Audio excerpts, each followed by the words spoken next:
Hi,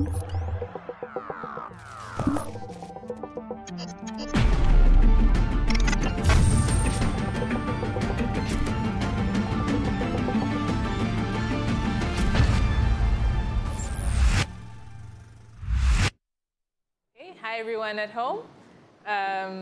I like this, this beat we have, the drums. Can you hear it in the background? So now we have the storm outside and the drum beat.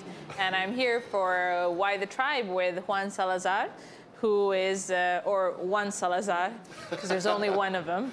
That's what they call you, right? In London. So, he's a creative product manager at Foundry. And what they do is they design creative software technologies used to deliver award-winning visual effects and 3D content. I got that from your website. It sounds really cool. Yes.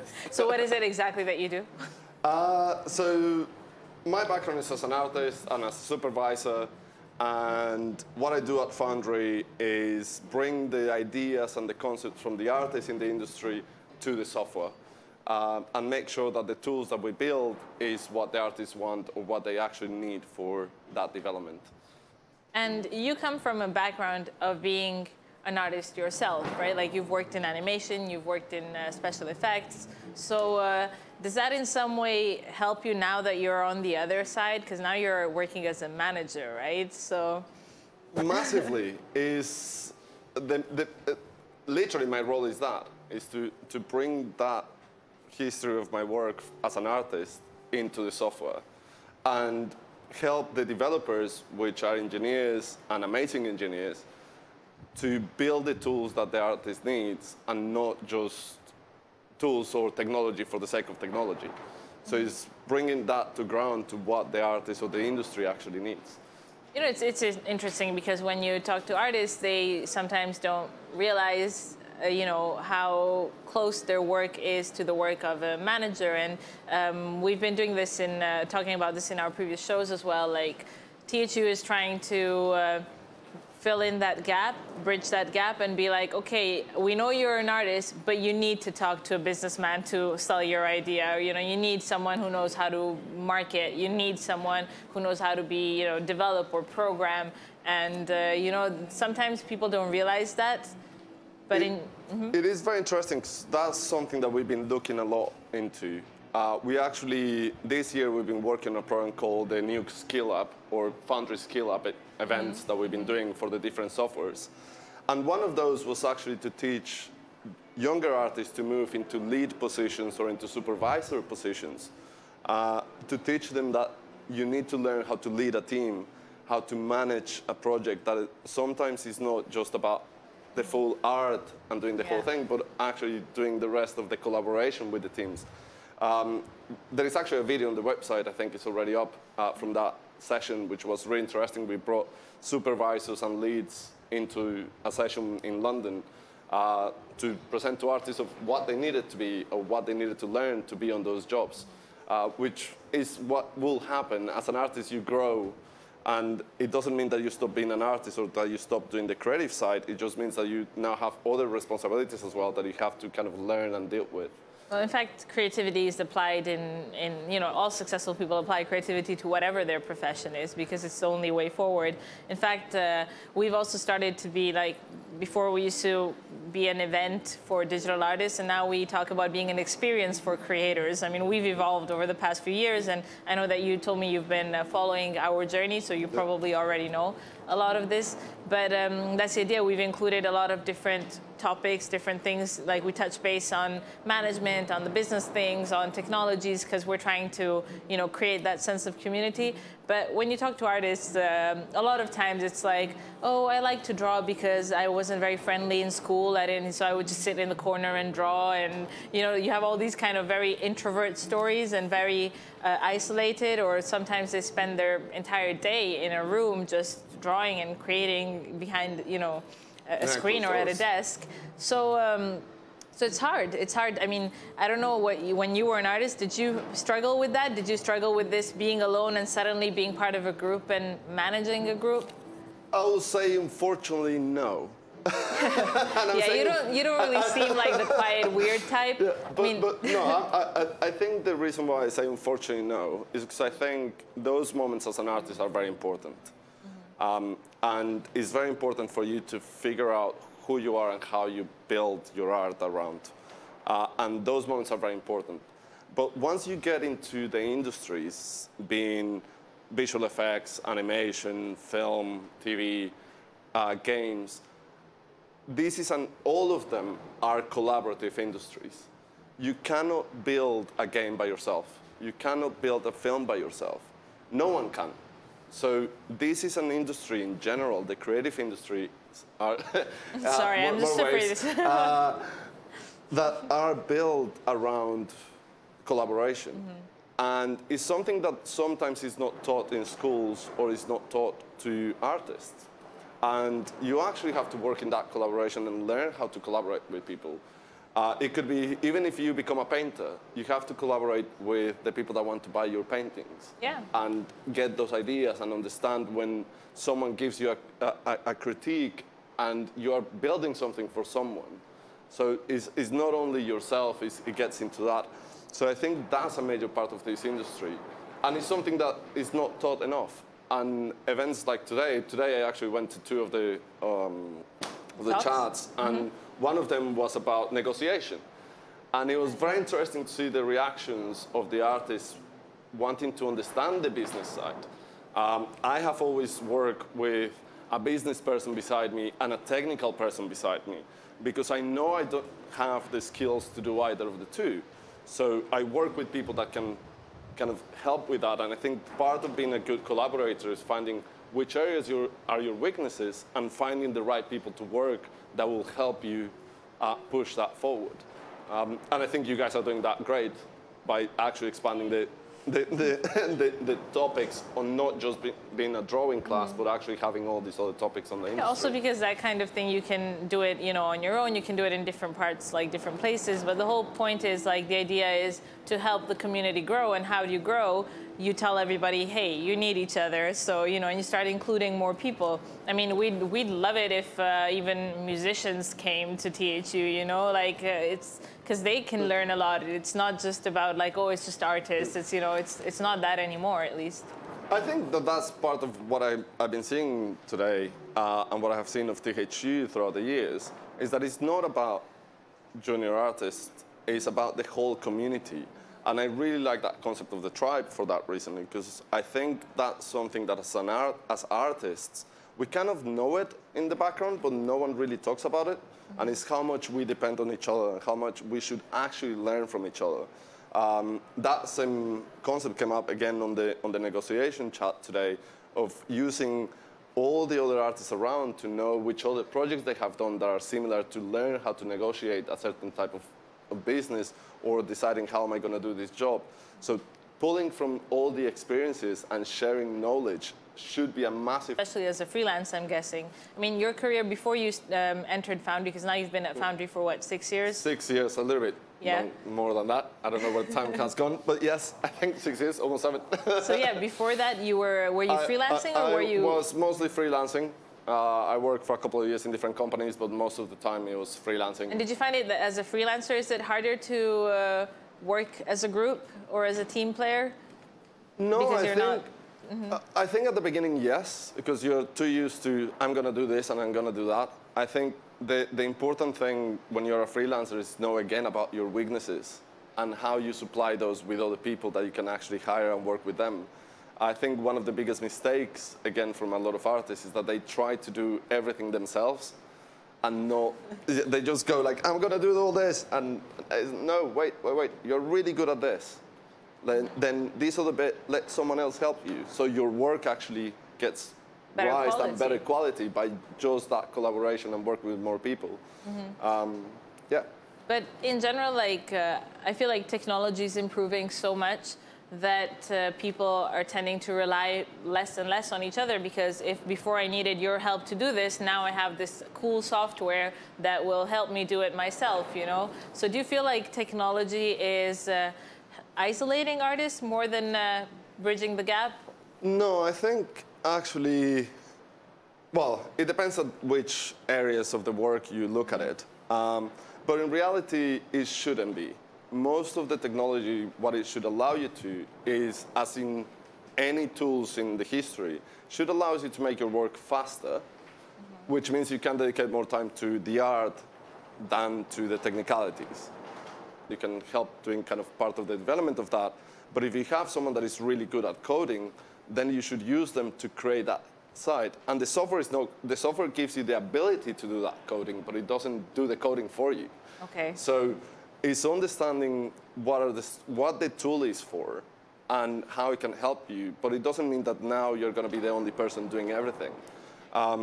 If you look at different softwares or different moments in the industry, there has always been these kind of characters that are the superheroes that do everything. But those are very specific people. And you mean like Einstein and Leonardo da Vinci? Yeah. So it's not to say that not everyone is great. It's simply that really we all have flaws, and you should actually try and find how to help that with other people. Software just gets you to a point. So it's like we shouldn't strive to be perfect all the time, because it's okay to have flaws if you find the right person who can help you. Yes. You know, is that what you're saying? Yeah. Well, were you telling me something about Foundry developing more collaborative technologies? Yeah, all our softwares are built on team collaboration. Most of the softwares are used on high-end visual effects, which means you cannot do anything by yourself, right? You cannot do any Marvel film by yourself. You have to have thousands and thousands of people that work on the film. So all the softwares are built with the capability of working collaboratively. The software that I work the most, which is Nuke Studio, was actually built for that purpose of having the ability to review and have multiple artists looking at things. And instead of the artist working on their single shot, being able to actually look at the whole thing in context. And that's part of the collaboration. And all the packages are built a little bit like that, in that sense. And like technology keeps evolving all the time, so you guys need to keep adapting the software to whatever the needs and whatever the possibilities as well. Because sometimes, I'm going to sound lame now, but who would have ever thought that you could have a mobile phone with all these, watch Netflix on and stuff like that? I mean, technology keeps surprising us, let's say, and nothing seems impossible anymore for it. And how do you figure out, where to invest, and how do you keep up to date with all this, improvement? It's very tough, but we have an amazing research team at the Foundry. And that's probably one of our biggest assets. We have a really amazing group of developers and research people that are absolutely incredible and are looking ahead, years ahead, and looking at all this other stuff, which then we can actually take that and think how that can impact the life of an artist, or how that can impact the production of a game or a film or anything. So by looking at technology a little bit further up, we've been able to actually keep that and try and bring that to the hands of more people instead of leaving it just at the top, which is kind of really how we do it. It takes a lot of intelligence from the guys from research, really, that can dilute this for normal people like us. Yeah, I'm kind of below average on this, but yeah, even in general, like I always am amazed at like the time it takes to shoot a movie, and for example, the time it takes to make an animation. It can take 5 years, 6 years. I think we had someone from who worked at Disney on Inside Out come to THU once, and they were like, "Oh, so it's great to watch it like 6 years later," and I'm like, 6 years, like so. And when it came out, I remember everybody was like, "Oh my God, wow, this movie's amazing! It's so so smart and stuff." So imagine when it was conceived, it was even smarter, even more amazing. Like, and that's the same with technology. Well, it's the whole. But I think that's technology and creativity and art really getting together. Mm-hmm. If you look at any artist or think of a musician, when they produce the album and then they actually go on tour, by the time they go on tour, for them that's past history. They have produced that months and months before or years before, and then they go into tour and they're now touring this album that doesn't necessarily relate to them anymore because they're now producing something else. And I think it happens the same. I had a good conversation with a few group of artists, visual effects artists. I think it was the red carpet for Gravity, and everyone was really excited, but everyone had been working on it for so many years and for everything so much beforehand, and it was such a heavy job that people was like, oh, it's Gravity, okay, let's go and watch it. Just because it's my film, but no one really realized how good the film was in a way because they have been working for so long. Yeah. So they were tired about it in a way. Everyone came out of that screening just flipping and happy and enjoying an amazing, incredible film. But that happens, and I think that's very common with technology and art, and is what happens. But the important thing is how everyone is looking forward to the next thing, and that comes a lot from the artist just being bored. And going, no, okay, that's done. That was happy. Yeah. Now tomorrow, next one. So which is amazing. You know, in your case, because of your background and then your current job, like people would assume that it almost sounds like you had two different jobs, but you were telling us about how they're very strictly connected and how your career path also brought you to do what you do today. So a place like THU, I guess, is great for you because you can just go around doing what you do all year round, which is, you know, travel and talk to artists and figure out what issues they have, because we've brought 1,000 artists for you here in Malta. Yeah, it's brilliant. You know, are you happy you're going to be working over the next few days? Yeah, it's absolutely brilliant. I think they didn't know what exactly you do. Now that we're live on THU TV and everybody knows, he's the guy you go to and tell him what you need and he'll figure it out, right? And please find me. I'll be more than happy to talk to everyone. So please tell me what you like, what you don't, anything that you need. I'll be more than happy to. So is that what they do? Is that what you do? Like basically listen to what issues people are having with the... Yeah, it's learning from what people are needing, what's the next project, what are the challenges, how can we help? The software should be there to help you, and that's what we try to do. And for me, today's been brilliant. I've been around just looking at everyone drawing and doing all this stuff, and seeing artists on feeling comfortable in a whole section and then talking about their issues and talking about the stuff is amazing. Because normally I go to a company or to this company and the other company, so I listen to the different things separately, and then I put the information together.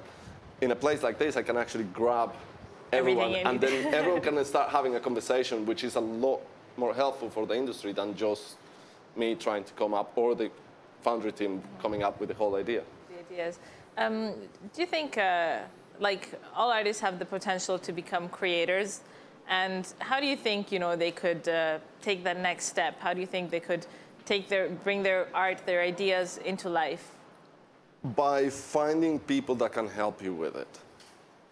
That you're an amazing artist or you have great ideas doesn't mean that you are a great storyteller or that you are a great producer or that you are great at directing a bunch of people that are going to work with you. So always try to find the right people to work with. Collaborate with people. Don't try and work by yourself. Get your stuff together and then start finding the right people to work with. The best ideas come out of collaboration and come out of conversations with people, not out of you in your dark room by yourself. So that'll be my main suggestion to that. Yeah, and is that what you're planning on doing as well here in the next few days? Yes. Yes. Yes, talking to a lot of people. No, this maybe is now that they know your face, they'll be avoiding you, not the other way around. No, come on, talk to me. Yes, no, come on, give me ideas, and I can bounce ideas. I think, yeah, the main thing is bouncing ideas and bouncing and just not jumping into the water, but bounce back and get cool stuff out. And how do you think, do you think all these new technologies and the new softwares you're developing are helping unlock new opportunities for people? There is many ways. I think one of the things that everyone is looking at is, for example, sorry, there's an earthquake. That's the earthquake outside. Oh. No. Are we up? No. Yeah, we have the THU boat. I don't know if you've seen it. Oh, no, I haven't That's seen the it. tribe. Oh, there you are. Yeah. Oh, that's a tiny boat. So, no, there is a lot of technologies out there that are happening, but obviously AI is probably the main one, and a lot of artists are worried about AI replacing artists, and I think it's completely the opposite. It's going to just enable artists to really concentrate on the right things and let computers do what they're really good at, which is kind of things that are very strict and logic and things that we are not necessarily great. So that's a technology that I'm really looking forward to. Okay, that's cool. Well, we're out of time. This was a lot of fun. Thank you for being on the show with us, Juan. And, Juan. And I'll see you around THU so we can connect more. Yeah, thank you very much. See you around. Okay. Bye, everyone. Bye.